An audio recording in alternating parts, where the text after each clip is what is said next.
नमस्ते, आप सभी का स्वागत है। आप देख रहे हैं यादव ब्लॉग में, आपके साथ आनंद यादव। मेरे साथ इस समय एक ऐसे शख्स हैं जो हमारे समाज से आते हैं, जाना पहचाना चेहरा।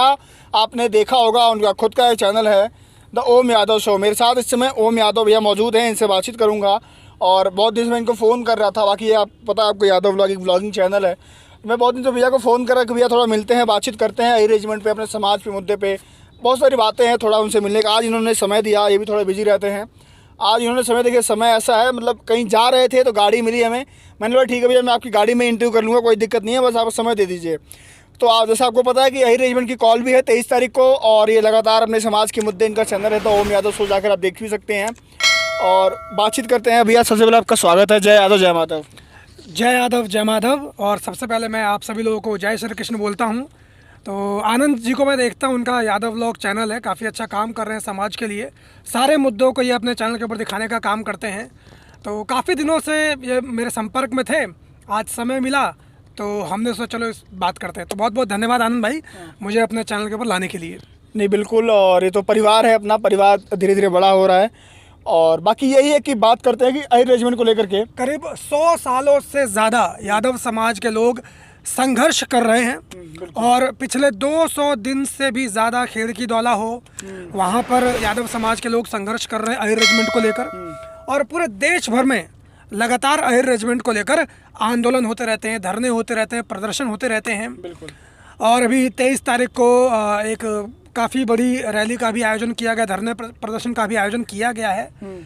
रेजिमेंट बननी चाहिए, लेकिन मुझे जहाँ तक लगता है सबसे बड़ा कारण ये है कि हमारे समाज के लोग नॉर्थ से लेकर साउथ तक, जब तक ये सभी लोग एकजुट नहीं होंगे, सरकार के ऊपर दबाव नहीं बनाएंगे, तब तक रेजिमेंट बनना मुश्किल है। और यादवों का इतिहास रहा है, चाहे पौराणिक इतिहास हो, चाहे आधुनिक इतिहास हो, चाहे सेना में वर्तमान में भी देखा जाए, कोई भी ऐसा दिन नहीं जाता, हफ्ता नहीं जाता, महीना नहीं जाता कि यादव समाज का एक नौजवान अपने देश के लिए, भारत माता के लिए शहीद ना होता हो।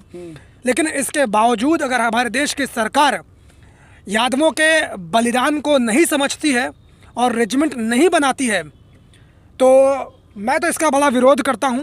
लेकिन यादव समाज का होने के नाते हमारा इसको लगातार समर्थन है। और मैं लोगों से भी कहना चाहूँगा कि सब लोग मिलजुल कर एक साथ एकजुटता का प्रदर्शन करते हुए 23 सितंबर को आएँ और भी अपने एरिया में इसके लिए जागृति करें, तभी मुझे लगता है रेजिमेंट बन पाएगी। देखिए, कहीं ना कहीं जैसा इन्होंने बताया कि हमें एक जन आंदोलन की ज़रूरत है। कोई भी आंदोलन, कोई भी मुहिम कहीं ना कहीं सरकार तक तब पहुंचता है, सरकार उस पर सीरियस तब होती है। 24 का चुनाव भी आने वाला है, जब तक वो जन आंदोलन नहीं बनेगा। आप कहीं भी जाइए, शादी ब्याह में कहीं भी जाइए, अपने लोगों से मिलिए, समाज से मिलिए, वहाँ पर अहिर रेजिमेंट की जिक्र, बात, चर्चा बिल्कुल छेड़ दीजिए अपने, बिल्कुल कि अहिर रेजिमेंट हमारे लिए कितना ज़रूरी है। और बात यह है कि जो एकता वाली बात कही आपने कि एकता की कहीं ना कहीं कमी है, तो वो एकता वाली बात तो मैं भी लगातार कहता आ रहा हूँ कि हमारे समाज में एकता की बहुत कमी है। 25 से 26 करोड़ हैं हम लोग, जातिगत जनगणना हो जाए तो आंकड़ा बढ़ सकता है, हम 30 के आसपास पहुँच सकते हैं। तो एकता वाली बात पर थोड़ा कहीं ना कहीं मैं भी अपील करता रहता हूँ। आप भी थोड़ा बताइए कि एकता कैसे लाया जाए, क्या कर सकते हैं? देखो, सबसे पहली बात तो ये है कि यादव समाज कई भागों में बटा हुआ है। क्षेत्र के नाम पे बटा हुआ है, गोत्र के नाम पे बटा हुआ है, उपजातियों के नाम पे बटा हुआ है, भाषा के नाम पर बटा हुआ है। इन सारी चीज़ों को भुलाकर जब तक हम लोग एकजुट नहीं होंगे, दबाव सरकार के ऊपर नहीं बनाएंगे, तब तक रेजिमेंट बनना मुश्किल है। तो इन सारी जो चीज़ें हैं ना, इन सबको ख़त्म करके हमको एक साथ आना पड़ेगा। दूसरी बात, जो राजनीतिक विचारधारा होती है, उसको भी भुलाना बहुत ज़रूरी है। हरियाणा के यादव हैं, बीजेपी माइंडेड है, ऐसा कहा जाता है। यूपी के यादव समाजवादी पार्टी को सपोर्ट करते हैं, बिहार के आरजेडी को सपोर्ट करते हैं, साउथ के किसी और को सपोर्ट करते हैं। तो जब तक हम ये राजनीतिक विचारधारा को सामाजिक हित से अलग नहीं करेंगे, समाज को सर्वोपरि रखना पड़ेगा। जब तक ऐसा नहीं करेंगे तब तक एकजुटता नहीं आ पाएगी। दूसरी बात कि हमारे समाज में जो गांव के लोग हैं, उनको रेजिमेंट क्या होती है, रेजिमेंट का मतलब क्या होता है, इससे यादव समाज के फायदे क्या होने वाले हैं, इसकी जानकारी नहीं है। तो जन जागरण गांव-गांव में जाकर करना पड़ेगा, उसके बाद ही मुझे लगता है कुछ हो सकता है। तो हमें ना कहीं चौपाल की ज़रूरत है, या जगह जगह गोष्ठियाँ करने की, कहानियाँ सुनाने की। देखिए, हम उस कौम से आते हैं जिसका जो इतिहास और गौरव अगर लिखने पर आ जाए कोई, तो उसके लिए शायद शब्द कम पड़ जाएंगे, क्योंकि हम भगवान श्री कृष्ण के वंशज हैं, जिन्होंने पूरी महाभारत को कहीं ना कहीं अपने इशारों पर चलाया था, अपने इशारों पर नचाया था। तो अगर आप इतिहास के बारे में बात करें या पुराना पीछे चले जाएं, तो कहीं ना कहीं वो हमें गर्व करने का कहीं ना कहीं अनुभूति देता है। तो एक बात तो कहीं हमें और कमी लगती है कि जो आने वाली हमारी जनरेशन है, पीढ़ियाँ हैं, उनको भी ये जानना बहुत ज़रूरी है, और कहीं ना कहीं इससे थोड़ा दूर भाग रही हैं। भाई मेरा तो संघर्ष यही है। हमारी जो पूरी की पूरी टीम है, हमारा मेन फोकस यादवों को उनके गौरवशाली इतिहास से अवगत कराना ही रहता है, जिसके वजह से उनके अंदर अपने समाज के प्रति लड़ने की प्रवृत्ति पैदा हो, उनके अंदर जो शत्रुत्व की भावना है वो पैदा करने की हम अपने चैनल के माध्यम से कोशिश करते रहते हैं। और बहुत सारे लोग हैं जो इसके विपरीत काम करते हैं, समाज को गलत दिशा में लेकर जाते हैं, लेकिन हम अपनी तरफ से प्रयास कर रहे हैं। जब तक हमारे समाज के लोगों के अंदर अपने गौरवशाली इतिहास को लेकर जन जागृति नहीं होगी, तब तक कोई भी समाज लड़ नहीं सकता है। तो हमारा तो पूरा यही प्रयास है। तो देखिए, हमें लड़ना किसी से नहीं, कोई लड़ाई नहीं करनी है, लेकिन हाँ, हमें ये है कि अपना जो इतिहास है, हमारा इतिहास है, उसको जानना समझना बहुत ज़रूरी है। क्योंकि कहीं ना कहीं जो इतिहास का अतीत होता है, उस पर ही कहीं ना कहीं कुछ ऐसी चीज़ें होती हैं कि वर्तमान की जो नींव है ना, जो वर्तमान की दीवार खड़ी होती है, उसमें अतीत की नींव कहीं ना कहीं डली होती है। भाई बिल्कुल सही बात है। जैसा कि आप देखो, राजपूत समाज के लोग हैं, वो गौरव करते हैं महाराणा प्रताप के ऊपर, उनके कई सारे महापुरुष हैं। गुर्जर समाज के लोगों को आजकल देखो कि अपने जो पुराने महापुरुष हैं, उनको खोज कर निकालने की कोशिश कर रहे हैं। बिल्कुल। क्यों कोशिश कर रहे हैं? ताकि लोगों के अंदर अपने गौरवशाली इतिहास को लेकर जन जागृति हो। क्योंकि जब किसी समाज के अंदर इस प्रकार की जागृति होती है, तो उसके अंदर एक कॉन्फिडेंस पैदा होता है, उसके अंदर जोश आता है कि हमारा ऐसा इतिहास है। और फिर वो देखो, जहाँ तक लड़ने की बात है, आज देश लोकतंत्र से चलता है, तो आज तलवार लेकर लोगों की गर्दनें नहीं काटनी है।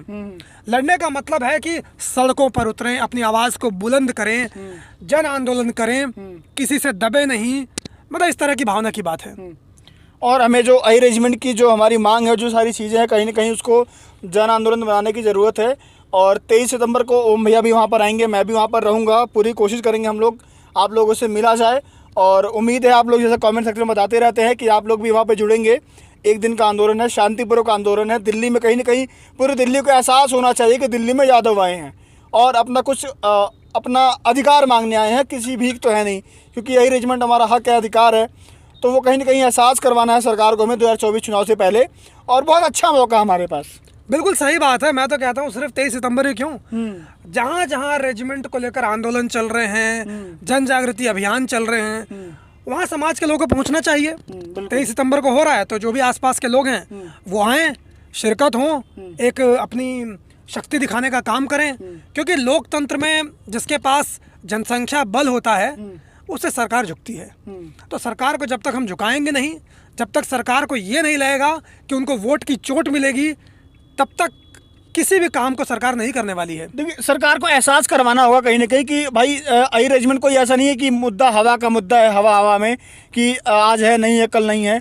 उनको एहसास करवाना होगा कि भाई अब मुद्दा ज़रूरी हो गया है, इसको सीरियसली लेना पड़ेगा। बिल्कुल। और ये काम हम तभी कर सकते हैं जब हम अपनी संख्या बल दिखाएंगे। क्योंकि सरकारें तो भाई वोट की चोट से ही डरती हैं, और तो कोई डर उनको है नहीं। तो संख्या बल की बात है। बाकी 23 तारीख को हम लोग मिलेंगे, सभी लोग मिलेंगे, और जो भी आपके सवाल होंगे ओम भैया से फिर हम लोग मुलाकात करके बातचीत करेंगे। जो भी इनसे रिलेटेड सवाल है, कोई मन में सवाल चल रहा होगा, कुछ भी ऐसा है, तो आप लोग प्लीज़ बताइएगा कमेंट में। मैं इंतजार करता रहता हूँ, जो भी आपको जो आप सवाल होगा मैं जवाब देने की कोशिश करूँगा। चैनल पर आप नए हैं तो चैनल को सब्सक्राइब करके बेल आइकन दबा लीजिए, आपका अपना परिवार है। बाकी यूट्यूब पर एक और चैनल है, तो ओम यादव शो करके वहाँ पर जाएंगे, वहाँ पर भी आपको वीडियो देखने को मिलेंगी। वहाँ पर आपको समाज से जुड़े हुए तमाम जानकारी आपको देखने को मिलती हैं। तो बस यही एक छोटी सी प्रयास है, सोचा था कि एक कहीं ना कहीं एक कोशिश है कि पहल है कि सभी लोग इकट्ठा एक साथ हैं और अपना समाज आगे बढ़े, देश आगे बढ़ेगा। बस यही है, बाकी मुलाकात होती रहेगी। जय हिंद, जय भारत। आई रेजिमेंट हक है हमारा। 23 तारीख को मुलाकात करते हैं। खुश रहिए, स्वस्थ रहिए। जय श्री कृष्ण। जय श्री कृष्ण।